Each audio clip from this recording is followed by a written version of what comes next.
Okay, River Rats, welcome to the very first episode of the River Rat Podcast. It's me and my grandpa as a special guest for the first one. And we're going to be talking about bluefish and cod and a bunch of different saltwater fish he had up when he was a kid, and some that I have experienced with being bluefish. So, I'm going to start off with my portion of the story. So, bluefish and me, we're not really friends, honestly. So, I got bit by a bluefish when I was like 6, 7. It took a big chunk out of my face. It was a really big sized bluefish. I really wasn't a fan of them. They're actually pretty tasty fish, contrary to popular belief. A lot of people actually eat them. If you cut the blood eye out, they're good. I actually like the bloody, irony taste of fish. I know I'm a weirdo, but it's whatever. People call them a little bit different depending on where you are. We call them, over here in Florida, we call them bluefish and yellow-eyed devils and a couple of other different things. But over in New Jersey area, my grandpa calls them something different. Now let's hear your side of the story. Well, we do call them bluefish too, but more commonly schoolie blues. Mm-hmm. Schoolie blues. Yeah. We'd either catch them in the bay or more like in the ocean. Would you catch them on live bait, cut bait? Both. Both. We'd throw a chum line out Mm-hmm. of some fish entrails and throw them out in the chum bucket and wait for them to come.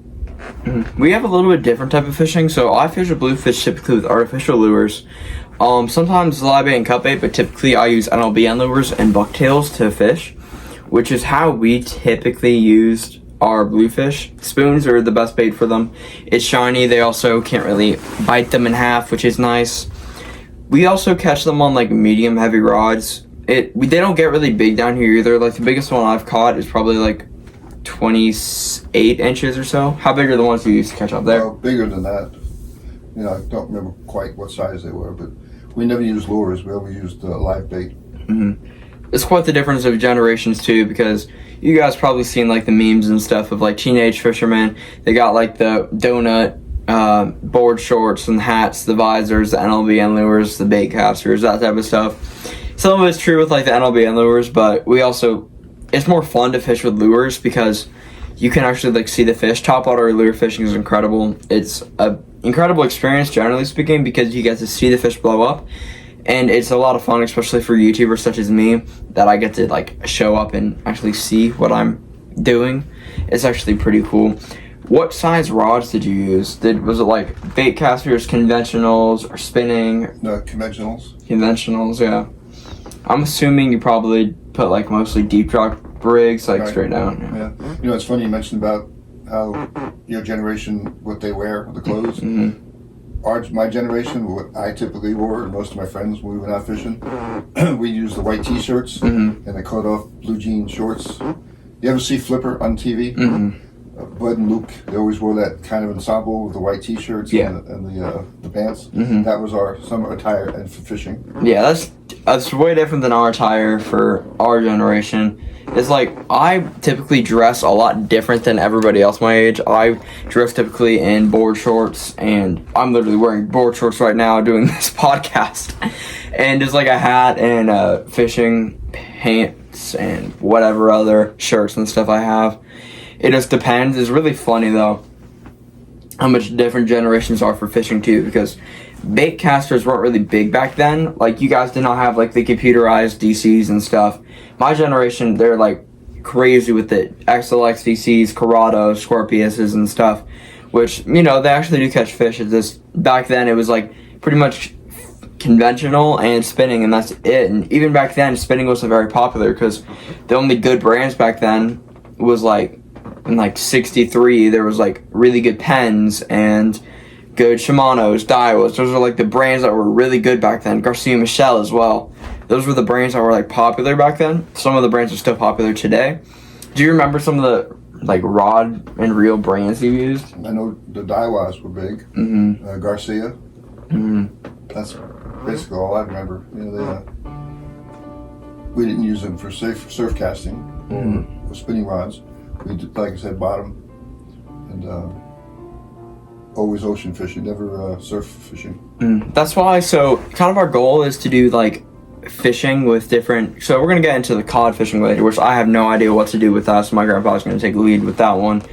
So with this podcast, we're gonna try to do like saltwater and then experience from other people. Try to get some other YouTubers as guests on here, which we're gonna do a pretty good job here to try to do some podcast. I'm gonna start off with just my family for probably the first 2 episodes, and then start getting people on probably like Zoom podcast, because a lot of people that I want on are like either in like Texas, other side of Florida, you know, like a lot of different areas, which is kind of how it works, unfortunately. So many different people, so many different places. It's kind of why live streaming is incredible too, because you can go like around the world pretty much and communicate with your subscribers, which is awesome. So what is your preferred fish to fish for in saltwater when you're younger? Younger? Striped bass. We used to go in the channels under the bridges and always get striped bass. And then there's a fish called porgies. Are they down here, porgies? Yeah, we got porgies down here. We used to go for porgies, striped bass, flounder, and then, like I said, cod and shark, naturally. So I'm not really the biggest, so I've caught one hybrid striper, which down here in Florida we call them sunshine bass. My grandpa catches striper. Were those artificial lures or just cut bait or live bait? Live bait. Live bait. Yeah. I think we used what they call killies. Killies. I'll put a picture on screen if you guys are watching the podcast on YouTube. There may be a picture right here if you guys are watching it on Apple Podcast, and just imagine it. Those are interesting. I've never heard of that fish before. It's probably like the mullet of up there, pretty much. They were fatter. Not so much like a mullet down here. Kind of like a Julian almost, like the way that it looks, like a kind of fat, like a baby cod almost, but like that, like oily. Smaller, yeah. Yeah, but they were great for catching flounder and fluke. Fluke, yeah. We don't have fluke down here, but we do have flounder. So fluke is bigger or smaller than flounder typically? Well, from what I know, your flounder down here is our fluke. Oh, so your flounder was different than our flounder. Right. Okay, that was interesting. You have the northern flounder, and then you have the flounder down here, which is, like I said, we call fluke up there. That's the position where the eyes are at and all that. We have multiple different things on here too. They don't have big old speckled trout up there like we do down here. No. They don't have snook. They may have redfish, but it's not that my memory. Again, we fished saltwater up on Long Island. We did the Great South Bay, Fire Island Inlet, the ocean. Like what? Like Long Island Sound, pretty much? No, Long Island Sound's on the North Shore. We were on the South Shore. South Shore, okay. We lived in the area called Copeg and Lindenhurst, and we take the boat out through Great South Bay to Fire Island Inlet, where there's amazing fishing down there. And then my dad, when as brave as he was, he'd always go through the inlet, which he always called Snotty, because it was a mean inlet, and then we go offshore. So let's get to the cod. So, what did you use to catch cod? How big were they? Like, what is like the general principles of catching cod? Just drop the line down. We used to jig for them, and we used to, put live bait on there for them. And sometimes you have, I don't want 3 or 4 hooks on there. I forget what the term is, but we'd like a giant sabiki rig, basically. Yeah, and we do that, and when they hit good. What was your biggest one you caught? Oh, I forget.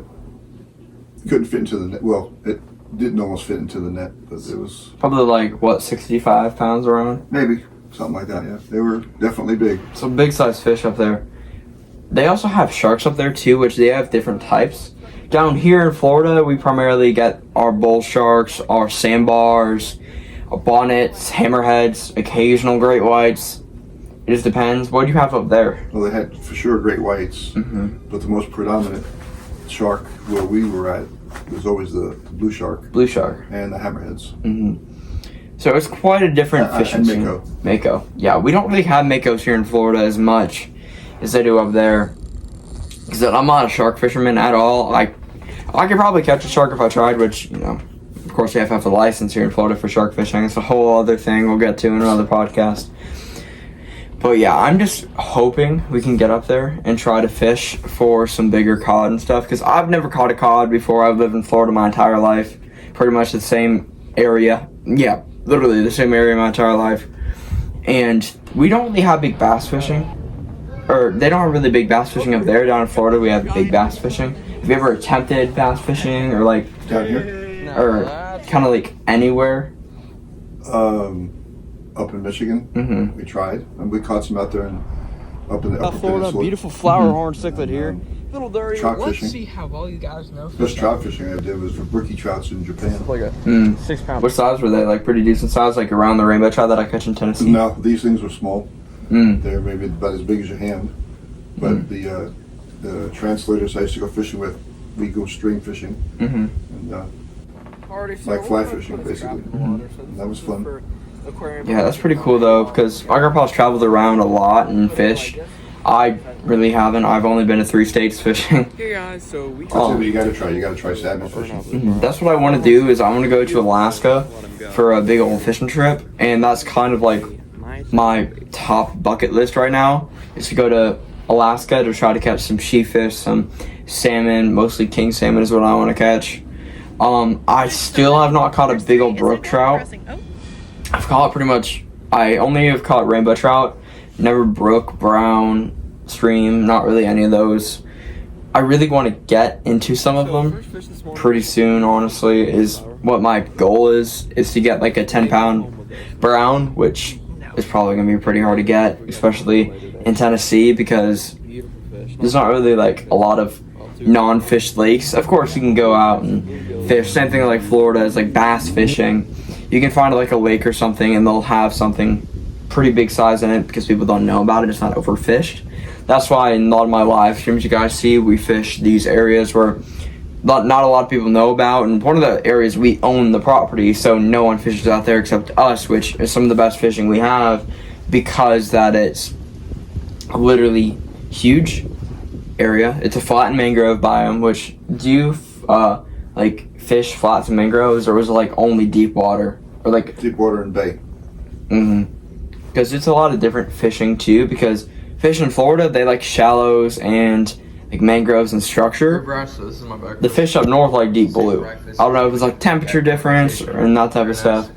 And did the air bladders ever come out of the fish when you brought them up from deep? Did you have to like do a special No. jig to put them down? No, not that deep. So it's like what, 200 max? Yeah, we only usually run about an hour and a half offshore. It was like what, a 28 foot There's 28 foot. boat? Yeah. We don't really fish, or I don't have a boat right now, so we don't really go offshore like at all. I think I've never been offshore. I got close when I was like, 8, and I threw up all over the boat, and they were like, nope, we're not going offshore today. What's the nastiest inlet you ever went out of? Fire Island. Fire Island? It's probably what, close to one of those. It's worse than Bastion, you think? I think they're compatible. I myself would want to go as Sebastian. No, Sebastian Inlet is absolutely wild to go out of. Snook fishing on the jetties is incredible, but like other fishing is ugh. So what were like the top 5 game fish that you would go after, like as a fisherman in Long Island? Where were the top 5? What do you mean by game fish? Like, you know how down here in Florida we have our redfish, black drum, speckled trout, snook, and tarpon? Like, what is your tarpon up there, basically? What is that, like, game fish? Probably striper? Striped bass, the cod. I'm trying to think of the biggest ones. Well, shark, naturally. I'd say shark's the biggest game we go for. So, My dad sharks? was an avid shark fisherman. Sharks are pretty cool. I like sharks, personally. They're also, like, you see how much of a difference it is, especially, like, it was 45 years ago, where, like, sharks were big game around that time. Like, they used to, like, have big old shark competitions where you used to catch the biggest shark and cut the stomach open to see what was in it. There was, like, a license plate in the sharks and stuff. It was wild. It's insane the way that it's different nowadays. It just is wild to me that, like, game fish, too. Back then, you don't really fish for game for fun. You fish to eat the fish. And of course, they didn't have YouTube or any social media back then. Like, you would snap like a Polaroid of what you caught back then. But it just is crazy to me how much the fishing industry has changed throughout the years. Like, was there a lot of commercial fishing around you? Or not really? Yep. Captree Boat Basin, close to Fire Island. They had party boats galore. Like over here, and where we're at now, you just have maybe one party boat. I think it's Canaveral something. Orlando Princess. Yeah, that. But we had a marina full of boats. And if you go further west, you go to the Jones Beach area, and they had party boats galore out there too. Yeah, there's some big boats out here in Florida, but I don't feel like the charter and like professional fishing isn't like not nearly as big as in Florida, because especially back then, Florida was everything back then with like big old charters and stuff everywhere. Like everybody wanted to catch the fish to eat, because fresh fish back then was all the rage, because like it was back, you gotta remember, this was like back in like the 60s, guys, like 60s, 70s, and there's like a lot of like fresh fish wanted to be caught, like, you know, that's kind of what they wanted back in the day. Yeah, my favorite fish was flounder up there, and the codfish. Cod is good. Bluefish, absolutely not. I personally love bluefish. A lot of people say there's fishy and irony, but I like the taste. Did you have any mackerel up there? Like, yeah. We used to jig for mackerel all the time. Horse, Spanish. Spanish. We have big Spanish down here, guys. I think Spanish mackerel in Florida are probably the biggest in the United States. So they're an oily fish too. I like them. Not calamari. What's it called? Ceviche is pretty good with them too. There's like a lot of different ways to cook fish. How'd you cook your fish? Just like kind of battered them up and fry them? Yeah. Well, the flounder, no, we broiled it. The codfish, always fried it. And the flounder, I said, but the other fish I didn't eat. They were too fishy. Yeah. My dad used to smoke the mackerel. Smoked mackerel. That's typically one of the things we do in Florida is smoked mackerel and bluefish dip. It's actually pretty good. I've attempted it a couple times too. That's kind of like one of the biggest things that I feel like is different is generations, is the way that we cook the fish. Nowadays, a lot of just fish isn't like this. They just want the taste of the fish over like the way, because correct me if I'm wrong, back then you kind of fish to only eat the fish and to stock up the freezer full of food so you didn't have to pay for it. Nowadays, it's kind of like a savory, like you got those fish that I would say like the Wagyu of the ocean is probably like cobia, mahi, like gag grouper and Warsaw grouper. Those are kind of like the Wagyu of the ocean type of thing. Same thing with like bigger salmon and stuff. Is just now it's less of a delicacy, or more it's now of a delicacy to catch the fish. Back then it was kind of this like, yeah, fish tasted better and was a little bit harder to catch. Like salmon or tuna is also like, you know, a Wagyu. But it's also just like so much different fishing scene, which I just think is wild. What are some of the other like areas that you fish besides like offshore? Was like a specific spot? Did you find like a reef or something to go on? My dad had everything charted out, so he had his reef areas and deep trough spots. And, you know, he was part of the Amity Harbor Fishing Club, and they all talked about their fishing spots and you know where they would go. Is there any tuna out there? Not that I remember. I'm sure there were. Yeah, tuna fishing is huge in Florida, especially yellowfin tuna. Go off the coast of the Gulf, and it's kind of really cool the way that you can go off the oil rigs and different stuff. But guess what, guys? This is the end of the first podcast, and hope you guys enjoyed. That's all for my grandpa, right? That's good? Yeah. Alrighty. So thank you guys for watching the first podcast. The next one is going to be about freshwater fishing with a special guest. And we'll see you guys in the next podcast of River Rat Life.